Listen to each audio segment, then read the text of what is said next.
Hello and welcome back to the H8 Gate. Seriously, I can't do intros. All right. Turn into a little rapper there. Boom, boom, boom, boom, boom. Right. Hello and welcome back to the HH Gaming podcast brought to you by HELLHADES.com. Today I am joined again by the co-host of the show, Saf, and as well as that, we are joined today by HELLHADES himself to talk to you about the patch that we've had in Raid this week. What are people's thoughts on it, and other things that have been going on in the week in general. So how's everyone's week been? Interesting? Weird, honestly. Weird with all the stuff that's been going on with the patch. Yeah, it's almost like I had plans for this week around what content I was going to do, and all of it's been scrapped to just kind of end up doing. We threw it out the window. Yeah, literally just like how do I feel about different stuff that's happened, and yeah. Anyway, we get into that today, but yeah, it's been a funny old week. So it's been one of those things of every time we said, "Oh well, we'll do this," it's like, "Hang on, they've told something else now." Or yeah, something else has happened, and oh god, this is just the planning this week has been awful. Yeah, so Paul, I guess I mean yesterday you dropped the video on the HH Gaming channel about the unofficial patch notes where you sort of did a deep dive into the patch. For people who haven't necessarily seen that video yet, or just tuning in on the podcast, do you want to maybe give a rundown, I guess, of how the week started and where it escalated to? Well, I mean, I was ready to do that last week when the patch, when the fusion started. I figured the fusion would be with the patch notes, that we could do it all. So New World was out last week. I thought, right, that's fine. I can do a video on it. That went down the drain, didn't it? Because all we got was a fusion. So that was already a week behind. And then, of course, they released a raft of changes. We knew from the highlights the champions we were going to get. So that was fine. But then they chucked in this Geomancer change last minute, which seemed a bit bizarre, which caused the whole world to kind of go mad. So in the video, we kind of... I kind of go through obviously all the champion changes and sort of look at, what does the multiplier changes mean for their ranking and other things, and also break down exactly how and what went wrong with Geomancer, which I'll probably cover again here for when we start talking about it. Yeah. So with the just touching, I guess, on Geomancer, because as far as I'm aware, he wasn't in the original patch notes, or he wasn't announced as being somebody that was being touched. But it transpired that when the thing went live, it looked like something had been done to Geomancer, because suddenly everyone was hitting 10 billion damage in Clan Boss. I think that was the first we knew that he was actually changed. So the patch notes were kind of pre-released, nothing about Geo in it. Then the kind of news drops in the game, and you probably skim over it because you've already seen it. Yeah. But the next thing I know, I've got DMs on Facebook Messenger, DMs on Discord. I got people tweeting me. I've literally like every type of way, even through Instagram, which Lady H runs, and they're like, check this video out. And this guy's done this detailed video around, here's my team, look what's going on. I've just broken a world record. Yeah. And I'm literally like, wow. So I felt really bad. I felt so bad because I had so many emails, and just going through the emails that we had on the site, we had probably 80% of people who realized that it was a bug, and the other 20 thought that they had done something and built their team to literally be a world record breaking team. Well, I felt so bad for them. I ran him on my free to play, and literally after one attack from Clan Boss, I'd beaten Ultra Nightmare. Yeah. Top keyed it. I top keyed it, and I was like, what you're trying to say is no longer free to play, right? Yeah. I mean, he had Geomancer anyway, so it doesn't count. Yeah, it's just imbalanced now, not free to play. But yeah, it was to give players the credit. I don't think this was a buff or nerf change. That they talked about the other champion. It wasn't meant to be a we were balancing this champion. It was someone obviously has been reporting bugs that nobody on our Discord at least can recall ever experiencing, which is a bit strange that they've decided to do it. Normally they would only bug fix major problems. Yeah.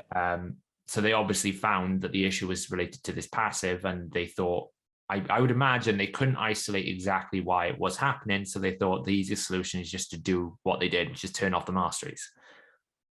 And nobody did the math, which they never did the math. Yeah, well, it looked like when we started looking into it, it looked like they just directly assumed everybody runs Geomancer with War Master. Because actually, it was when you one looked of at the two, numbers, wasn't it? It was either they'd only looked at Void, or yeah, that's possible as well. Yeah, that's because obviously until they came out and said what they'd done, we were like, well, yeah, if you compare it on Void, it's about it's almost the same. It's almost the same because the clan boss hits is completely different.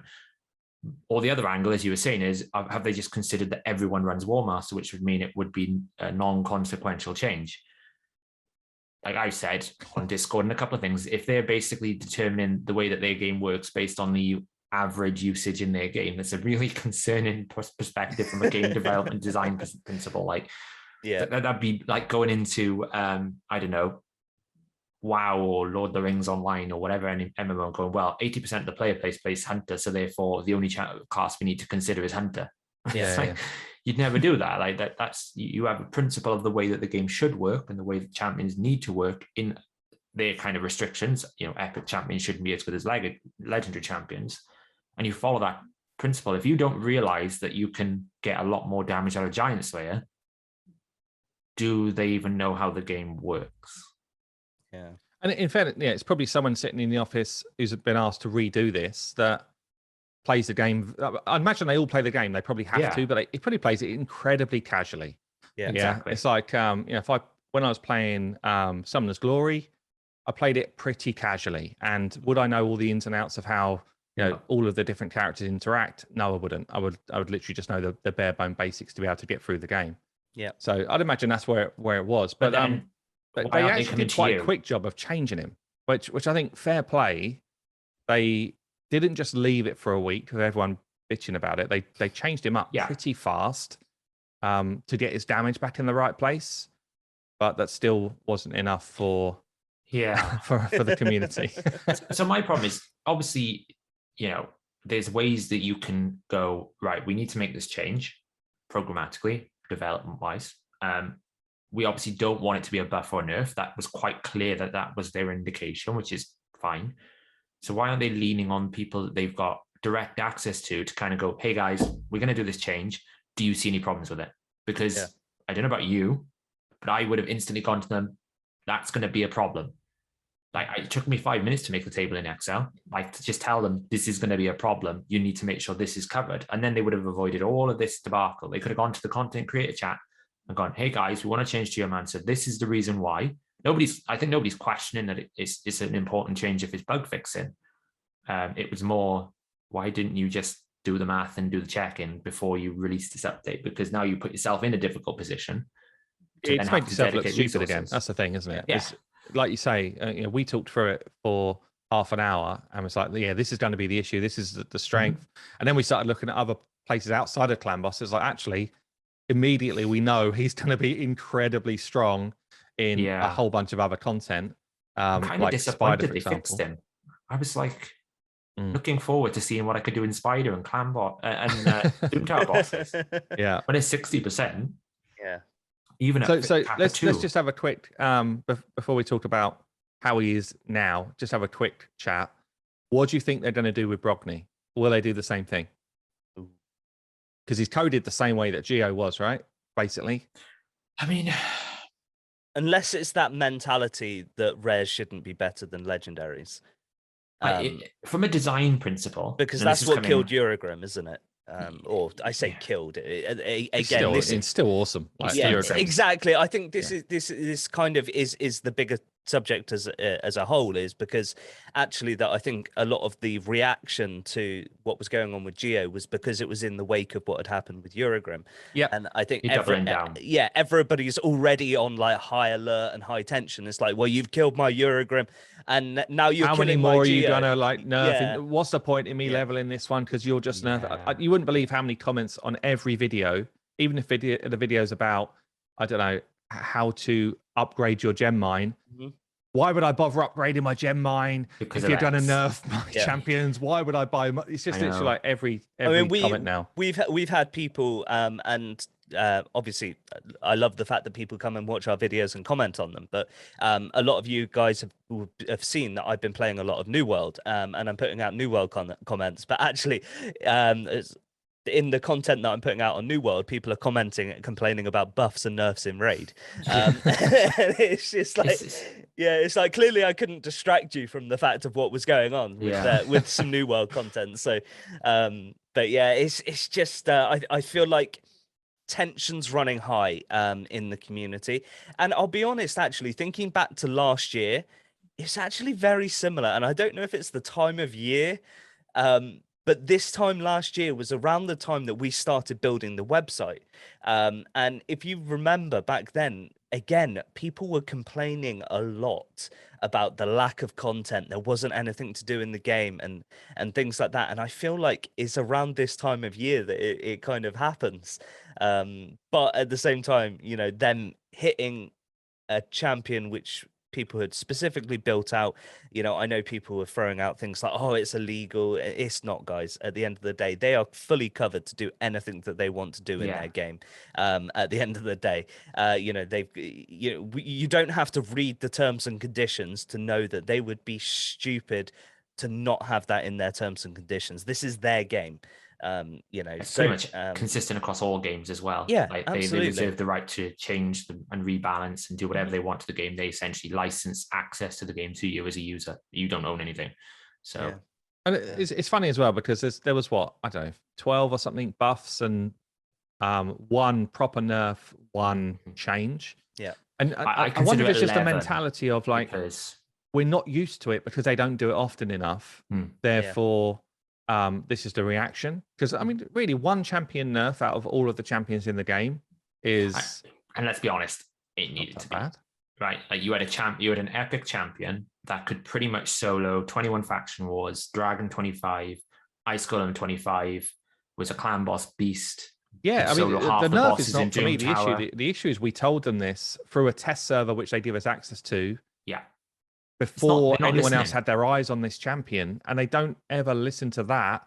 They wait until, you know, what, 2 or 3 months later or something, by which point people have got the champion, they've leveled it, and then there's no compensation for the investment in a champion. So it would be such a simple fix. So let's say they did a monthly buffer nerf, like League of Legends. Yeah, League of Legends, they do a monthly buffer nerf, but you don't buy the champion, so it's not. No. It's not in the same bracket, but let's just say they did that. You know, there was 10 champions that were buffed a month and 2 that were nerfed. Now, if the 2 that were nerfed, they just said, click a button. If you want your resources back, let's say it's the books and enough chickens to re-level a champion and I don't know, and a silver pouch or whatever. I think it diffuses the situation, and actually you probably create quite a lot of customer loyalty from doing it, because you know, some people might just be like, I'm going to do it anyway because it'd be quite fun to level someone else out. I mean, quickly. I don't see an issue with having a 1 month cooldown without a permanent feature. There's so many champions in the game. If I all of a sudden decide, you know what, I don't want to have Bistofus anymore because he's been power crept on, and I've got my 1 month cooldown, I'll just press the button, get my stuff back. Now I can use one of the new legendary champions that I've got. I don't have to invest in it. Now, they might decide 1 month is too frequent. You could do it to a 3 month thing. Depends on what they want. But that's a permanent feature with a cooldown functionality. I don't see a problem with that. Because it just seems they're so scared, aren't they? They're so scared to do anything to allow people resources in case they stop getting this kind of wave of money coming in. And I actually think it's really short-sighted. I think it would be the opposite. You keep players longer. You keep them engaged more. And your community grows rather than shrinks. I mean, you only have to look at the rewards they've given out for the Geomancer issue. You know, we all know now that actually we've ended up with a pretty significant buff for Clan Boss, where you don't need to run Giant Slayer anymore. So you can run War Master, which is a more reliable damage source for him, because obviously his A1 and A2 is only a single target hit, so you're not getting the Giant Slayer efficiency. So you obviously have to respec towards War Master. Now, we all know that respec in Masters is 150 gems. So what you would expect to see in the reward for the changes to Geomancer is at least 150 gems. They gave him 100 gems. You still got to spend those 50, guys. That's what I'm saying. Like, if you've made a change that actually isn't even meant to be a buff or thing, but it's forcing players to effectively completely rebuild their champions, Now, you could argue, they go, well, most people are running Warmaster anyway. So that's irrespective. If that's the case, only give it to the people running Giant Slayer, if that's the argument you want to make. Because you clearly are able to assess whether or not someone's been affected by the change. Therefore, you should be able to then look at those and go, are they running Warmaster or Giant Slayer? Will they need to do it? Yes. Okay, give them 150 gems instead of 100. Because now I have to lose 50 gems to make what the champion should be. So, sure. And I think on the question you had about Brogni, if I was designing it from a development perspective, I would want to see consistency. You're not going to have one button green and the next button blue kind of thing. So if one champion's reflectability mechanic that reflects based on damage you receive, that could reflect what masteries no longer does it, then really all of them should be the same way. Either they all should reflect the mastery or they all shouldn't by that thing. Otherwise, you're basically making a special use case for that one champion. And you're reinforcing that idea that, well, because it's legendary, it's better. When that's kind of not, like, legendary should be better. Yeah. But it shouldn't go against the It should be a higher percentage, not a higher mechanic or a better mechanic. It shouldn't go against the core principles of game design just because it's gold in that sense. It should do it better, more efficiently. It should get you to the end goal better. Base stats should be higher, which is what you tend to see a lot. Epic base stats are lower than legendary. You might have like legendary champions do it at 100%, where epics do it at a lesser rate. You see a lot with the rares. That's the creep that you should see as you progress through the game. Not, oh, well, he's just better because, like Trunda. Trunda is just better because she's got the highest base HP, the highest base attack, the highest book volumes, the highest multipliers. Like, that's too far. You're breaking core game design by basically not having balance there. You're not allowed to say that Trunda's broken. I when I was redoing the math, I was like thinking, oh, well, Garog is, moving on to like the champion changes. I'm 90% certain now that King Garog could do as much damage as Ethos.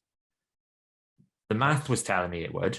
Yeah. If anyone's watched the patch notes video, I break down the specific changes in math, how much damage he gains, and where he sits in the ranking now. And we did it based on the 20% base passive he has on his A3, and then just 2 buffs on the enemy. Considering that most champions will have, like, if you're doing Siphi, you'll obviously get 3 buffs, but you might have a shield set with increased attack. It could be anything, but 2 is reasonably low, I think, if you're using him to try and maximize that. So does that mean then you're planning on the team to go second? Potentially. It could be that they've just got divine. They could have a shield set and they could have divines. It could be those little things. In some respects, it depends. Like, it's difficult with that passive because it's so situational. If you were going against Siphi, then obviously it's 3 buffs. If you were going against someone that you had a Ceres in your team, then it's no buffs. But I think just as a principle of 2, he's only getting 10% more extra ignore defense. It's not like huge amounts of damage. But even with that 10% extra and the base 20, he's hitting on Ethos level damage now. So I built mine out yesterday because I was like, okay, I'm not going to trust the math exclusively. If I say to people he's an Ethos nuker now and I don't do the test myself. And I've got to say, my build is nothing special. I've got him in Savage, but he's at like 190% crit damage with about 5,800 attack. And he is hitting some numbers. I need someone with an Ethos to almost give me a bit of a comparison, like for like, because maybe we did it on stream tonight. Maybe I did a bit of work on that on the test server, but I was trying to like show a number of champions in a night, and you don't really give it enough time. But I could do it on my main account tonight. Ethos versus King Garog. That would be interesting to see, actually. Yeah, with the point you're making, like, some champions hit hard, and they've got a good mechanic to allow them to play second. Yeah, and the trouble I've got with King Garog, if you need the enemy to have buffs for him to really kind of max out his potential, chances are at some point you're taking a hit, and he can't take a hit. Here's the thing, though, and this is what I totally overlooked before. Like, I was zeroed in on the multiplier change, which you would expect. Now, before the change, I was always like, he probably actually hits harder than people give him credit for, but because that's all he does, he doesn't get the position in the tier list. He was basically top of the A tier list in sense of, the S tier would be Ethos, Trunda, Ray, Robo now, and even before Robar, just it was difficult to set him up. And I think there was another one in that list that I have in my head. But they're like the S tier. They're the best ones. If you get them, you use them over anyone else. And Trunder's obviously the S, the best of the best. Just because she's the easiest to set up, right? Yeah. Not because she hits actually the hardest. Well, she hits the hardest. Robar hits harder though, right? He does, but this is the difference. Trunder, for me, has got the high base HP, and she's got everything else. Yeah. So it's not just about the fact that she hits harder. Lady H is home. Lady H is home. It isn't the fact that she hits harder. It's the fact that she's much easier to build because she's got really high base attack, really high base HP and other things. That's why she's the top of that list. But she is actually still quite a jump on the damage. But he was sitting at like the top of A tier. This change now moves him into S tier. But actually, what makes him, in my head, I'm thinking maybe he's good. A lot of the defense mechanic is around reviving, and he has that passive, which is designed to be a counter to that meta, in the sense that he will get crit damage. I'm just looking at his skill now. He'll get speed, crit damage. He gets turn meter 30% every time someone is revived. So if you've got a Duchess and you've killed everyone but the Duchess, you're going to get 90% turn meter back. So that could potentially help. Now, obviously, his AoE is a long cooldown, so. But it would be good to test it out to see, whether or not the math translates to reality. Well, I hope it does. Because like my test, so I haven't booked him. So I'm missing about 20% damage. And I said the build that I've got him in is Savage Crawl. So that's obviously a consideration, but it's only like 5,700 attack and 187% crit damage. It is in really poor equipment. I did have an upgrade yesterday on a Savage pair of boots, but he's in a 5-star chest. He's in crit rate gloves. So I'm sure a more experienced platinum player or 3v3 high gold would be able to push those stats much higher. And I'm seeing him. I guess the other people. thing to consider with him is a bit like Robar is his affinity just is weakened versus the meta. I think Duchess is his only problem. But then Duchess is a problem for a lot of AoE nukers, right? I mean, specifically why Robar doesn't really get a look in, even though he's got crazy damage, because often you face Duchess. But there are a lot of higher level defensive, like Rector Drath is a common one. And also, we're talking about probably 500 players versus a player base of however many it is that might have him in their vault that just don't use him because they don't understand that outside of the plat scene, he's going to be a quality nuker. So I suppose if you look now, I just got radio up on the side while we're talking about this, and we look at the top sort of platinum. Obviously, we're a bit early in the week, but you're still going to see some of the top players in there, a lot of the mad players. A lot of them are running Candy on defense, which makes sense, right? He's probably the best defensive nuker. He's force base. Obviously, he gets a huge amount of damage, but Candy doesn't hit as hard as Robar. It's just he's got that self-veil that can't be removed. Well, this is what I was talking about. Somebody that can go second and take a hit. Like Candy's probably the best in that group, that he does crazy damage. He's got inbuilt mechanics to allow him to take a hit and actually boost his damage potential when he gets a turn. I don't actually think he can tank top platinum in my I doubt he can survive it without an Asuga next to him. Definitely. You need the right champs alongside him. You need it. A lot of these teams are surviving probably more because of their speed and artifacts rather than the fact that Candravon's mechanics save him. But there's not that many spirit. Duchess and Valk, I would imagine, are the ones that he's going to struggle against. Everyone else is running a combination of Warlord, Kaimar, Kimmy. Kimmy's obviously now getting a lot of play because probably a lot of the top players went and got her. But it's one thing that I think the math kind of surprised me. And I was like, well, I'll build him out. Yeah. And he's sitting people down on my build right now. It feels like he's much stronger than what he was before.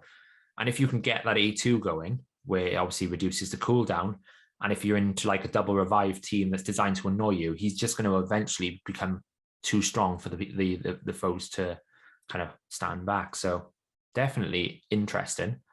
And I think generally they've done a very good job at targeting champions that have suffered under the power creep, Basilius Rowanus, these champions that were made back in 2019 that just had multipliers that were designed for 2019.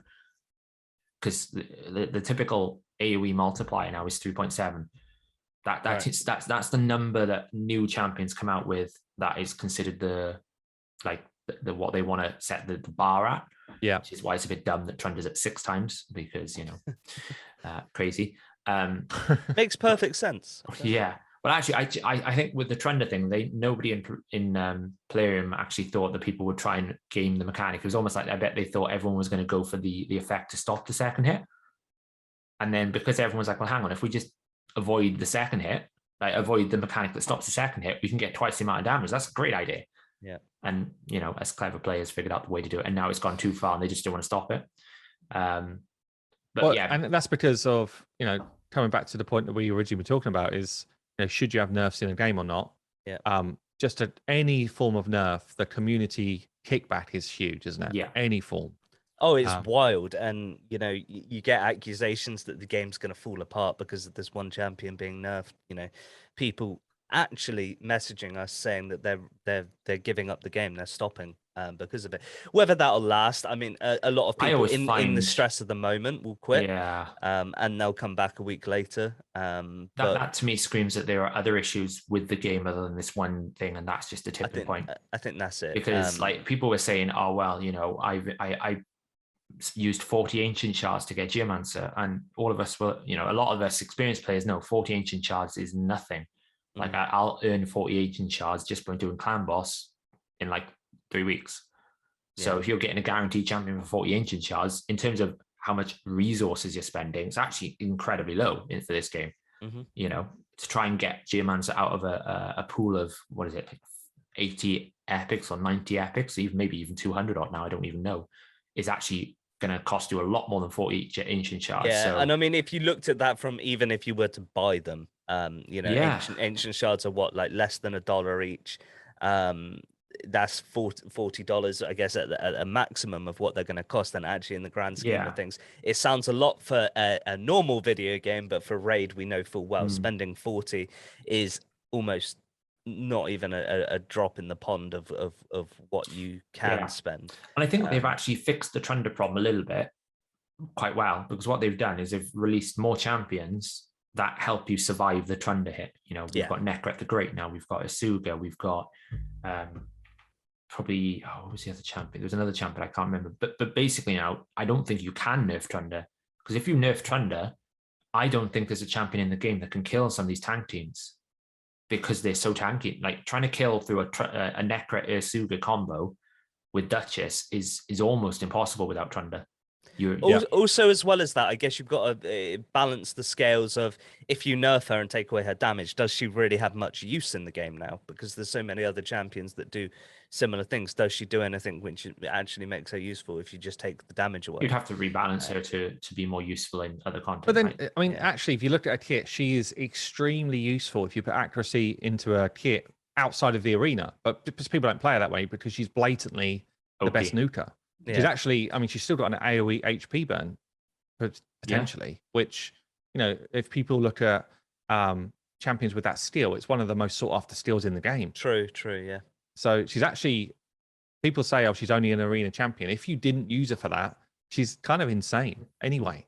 She's actually really good. Crip King's now AoE. Crip King the God. Crip King's just had a massive buff, which is great for me because I've got 5 of them. So I was on the patch notes. I was probably over enamored with this change. I was a bit over, but I do actually think he's like Marshall Ed level of buff. He is a HP burner and a control champion and 100% decreased attack with any of those 2 effects. Like that is the most insane change you could do to a champion. Because now he's useful everywhere. Imagine against Irogoth, for example, where you get locked out on your skills. Put him with Drexar, is a guaranteed 100% decreased attack on an A1. That is quite rare to find an A1 with that much guarantee. I think the only other one is Nekret's A1 decreased attack. That's irresistible as well. People like War Mother and maybe even Maneater. Well, Maneater's if you crit. And I think War Mother's 50%. No, War Mother is 100%, isn't it? I remember this now because I was like, what's the point of making her ability 100% when it hits twice? Like, it was a bit like, all right. in my head, I was thinking she's going to land on the first hit. So the second hit effect is pointless. But yeah, it is, as you said. There's not many of them though. But I think the fact he's got an AoE HP burn now makes him hugely valuable. And the fact that he can follow that up. It's a bit like that Magnon thing you were talking about in your videos, where he's great, but he doesn't do HP burn himself. Yeah. So it's kind of like you have to bring the HP burn. Crip King was the same, but now he does it all now himself. He's got it. Yeah. He sets himself up, which means that you can have two roles in one champion. If you've got a Crip King, it should be coming straight out of your vault. If I had him, he'd be going straight into my Doom Tower teams. It's just like insane potential. Well, I have many of them. Congrats. I used to be really annoyed about it, but maybe I should be happy. Yeah, he's very good now, I think. The one change, like I consider this 11 changes, because the one change that made zero sense to me was the War Chief change. It was ultimately the most pointless thing I've ever seen. Yeah, it was, yeah. Like 4 turns to 3 turns. Okay. Still useless. Still useless. Isn't that I'm pretty sure that A2 provokes for 3 turns anyway, and he's got a 30% chance on a 3-hitter to provoke an A. It's like, it does nothing. Yeah. I guess one thing to bear in mind as well as that, with these buffs and nerfs that come in, is how they actually impact things like Doom Tower, where on a very high level we're going up against these champions as well. Or that's true, actually. Oh God. You know, yeah, but I mean, you know, Crip King comes up all the time in Doom Tower. So if you're going to be reaching him at a high level in Doom Tower now, is he now going to cause you an issue? Or are you going to have to adjust your strategies? And I guess that's where it becomes very difficult for Polarium to now balance areas in the game, because even when you're starting out the game and you're a very low level, during campaign, you're still coming up against some of these champions. If you're then going to throw a massive buff on them, is it then going to, you know, throw out people's even ability to get through early areas of the game? Yeah, I mean, that's a fair point. I do think, though, the balancing is more important about how much damage they do and how much tankiness they have rather than what they do themselves. Yeah. You know, the biggest problem that, like, I was facing in Rotation 3 was there was one flaw which I was raging about, which is flaw 91, where you've got Urost with Valkyrie and Countess Lix, but Urost is the leader. So they've set, obviously, a principle that high-level Doom Towers are around about 330 resistance. I think it is something like that number. Of course, Urost has got an aura of 80. So immediately that one flaw is like significantly more stat heavy. Yeah. But it's not because Urost or Countess Lix or those have been buffed or have better abilities. It's the fact that the raw stats that they've done, we won't talk about Bommel because that's a dangerous subject for people. But the actual the stats that they've put in are too high potentially. So that would be where the rebalancing needs to happen more than anything. And maybe they need to do it at a ratio of not like 8 but 7 to make them slightly less more damage and slightly less more thing. You know, that's the way that they do Doom Tower. It's all based off the champion's base stats rather than what they do per se. But there are some champions, like, you know, the fact that Whirlim is now unresistible buffs, debuffs, that can be quite frustrating considering its decreased accuracy. Yeah. But yeah, it's challenging. So overall, just to kind of finish up the podcast here, what's your, I guess, overall impressions of the patch and nerfs and buffs? I don't know, Simon, let's hear your take on it. Should they be buffing and nerfing people? I think, you know, you said earlier that they should, but they should do it more regularly. So I think it's good for them to buff some of these vault dwellers. I think a nerf on the odd champion is fine as long as they give the option to refund some resources on the back of it. Like for me, Warlord is totally broken in the arena at high level right now. His A3 is totally broken, which makes it's not the arena. Yeah, it just makes the arena not that fun to play, honestly, because you have to just play to deal with him. So a small nerf to his A3 rather than they buffed it. In fact, I think a small nerf to it would be better. But they need to be able to give the resources back to then let people decide whether or not they want that Warlord to stay as he is or just refund what he's doing. On the topic of Warlord, it's so easy to fix. You basically increase the cooldown. Yeah, Like, Kai'Ma exactly. has a Yeah, I think they 7-turn reduced the cooldown. cooldown though, didn't they? Like on Yeah. one of the buffs, they reduced it, which is nuts. Like the last balance, not the last one, the one before that. Was it the one? It was either the one last one or the one before that. They basically, for some reason, decided it was too long and they needed to reduce it when everyone was like, why? We were expecting a nerf and he got a buff. It's because one of the devs pulled him. Yeah. Probably. but back to your cycling, original point, in terms of the patch overall, I think they've actually added some cool stuff for returning players. They've added some cool stuff for newer players. I saw that actually. We've That not is really very seen. cool. And actually, it's really cool. Like, new player having a chance to get a guaranteed apothecary really early on. Great. Pull in a few shards, which you get quite quickly as well as a new player, is really good. A returning players having this kind of suite of options to kind of get them back interested in the game again, I think is really cool. I feel like they should absolutely spread that to a monthly option for any player and Agreed. just watch how quickly the community are like, brilliant, this is awesome. Like, surely for Plarium, where everything is motivated by money, if you gave someone a premium option to reduce the cost of gear swapping for one day, that is going to generate you a ton of money. Like, surely, like, a couple of weekends back, I did a full account kind of re-gear. I happily would have paid like 150 gems to halve the cost of swapping all that gear around in one go. Yeah. Like, I can't believe that they haven't thought, hey, unless this is just a test run and they're going to do it, but that boost menu that you showed on your video, why isn't it like a premium option for every player?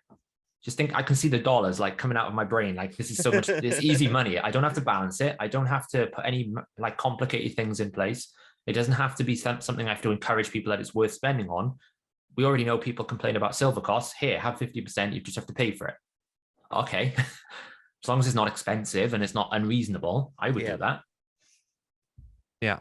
But I think so that it feels like they're always, 2 steps forward, maybe 2 steps back. I think it was one jump back. Yeah, I don't know if it's 3 steps back, but it definitely was 2. It reminds me of that situation where you've got almost like the village idiot kind of thing. You've like 3 people with great ideas, and the one person comes along and says, why don't we do this? And they listen to that person after doing the other 3 people. It's Jeff from marketing, isn't it? It's just like, what's staggering to me is they've got a great community that they can have a pretty easy access to, because they have a program that creators want to get involved with, that they could just avoid all these, like, let's be honest, total muck-ups. Like, there was no reason why we had to have the week we had to this week. And it kind of messed up all the content creators, because every time we were releasing a video, we're like, right, this is what it is. Yeah, next video, we need to change that, guys. Like, as I say, we spent about half an hour to an hour going through all the changes from day one. And then just as we finished that, and we were going to go record it, I was going to go do the patch notes. You were going to go record your Geo video after we learned about all the new things you could use for him. They came along and changed him again. And we're like, no, that's a good thing I haven't started recording that yet. But as you said, it's good that they jumped on it. It's good that they fixed it. And I think he's in a state now where some people are still going to find he's nerfed, in the sense that they don't get healing on his passive. That's just going to require a bit of more thought about how you build him, but actually his damage output is going to be even higher. Yeah. So we're still not meeting the criteria of neither a buff nor a nerf in bold. But there we go. Food for thought. We'll wait for next week to find out exactly what people's reactions have been. But yeah, guys, we'll wrap up the podcast there.